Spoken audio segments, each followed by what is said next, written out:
One thing that keeps me puzzled, despite having studied finance and economics at the world's best universities, the following question remains unanswered. Why is it that 5,000 units of our currency is worth 1 unit of your currency, where we are the ones with the actual gold reserves? It's quite evident that the aid is in fact not coming from the West to Africa, but from Africa to the Western world. The Western world depends on Africa in every possible way, since alternative resources are scarce out here. So how does the West ensure that the free aid keeps coming? By systematically destabilizing the wealthiest African nations and their systems, and all that backed by huge PR campaigns, leaving the entire world under the impression that Africa is poor and dying and merely surviving on the mercy of the West. Well done, Oxfam, UNICEF, Red Cross, Life Aid, and all the other organizations that continuously run multi-million-dollar advertisement campaigns depicting charity porn to sustain that image of Africa globally. Ad campaigns paid for by innocent people under the impression to help with their donations. While one hand gives under the flashing lights of cameras, the other takes in the shadows. We all know the dollar is worthless, while the euro is merely charged with German intellect and technology, and maybe some Italian pasta. How can one expect donations from nations that have so little?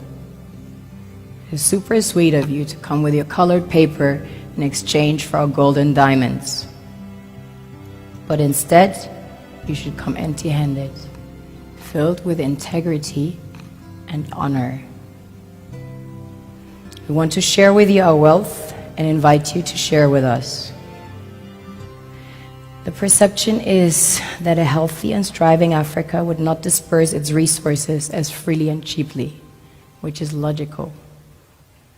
Of course, it would instead sell its resources at world market prices, which in turn would destabilize and weaken Western economies, established on the post-colonial free meal system. Halo guys, banyak keseruan, salah satunya gue bisa bertemu 150 orang dari ujung Aceh sampai ujung timur Papua. Yang mau jadi orang-orang sukses wajib banget nih kesini nih, dikeluarin semuanya potensinya biar jadi orang sukses.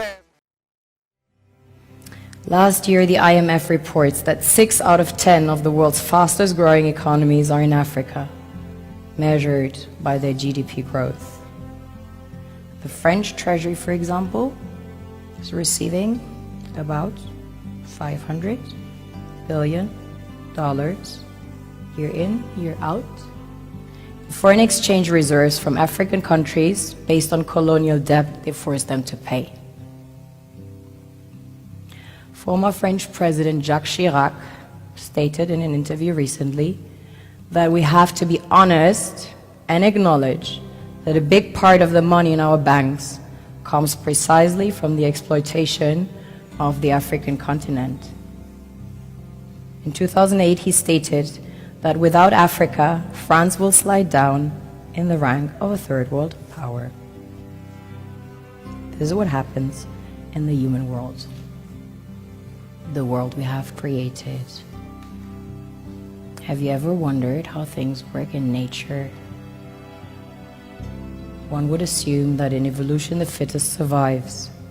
However, in nature, any species that is overhunting, overexploiting the resources they depend on as nourishment, natural selection would sooner or later take the predator out because it offsets the balance.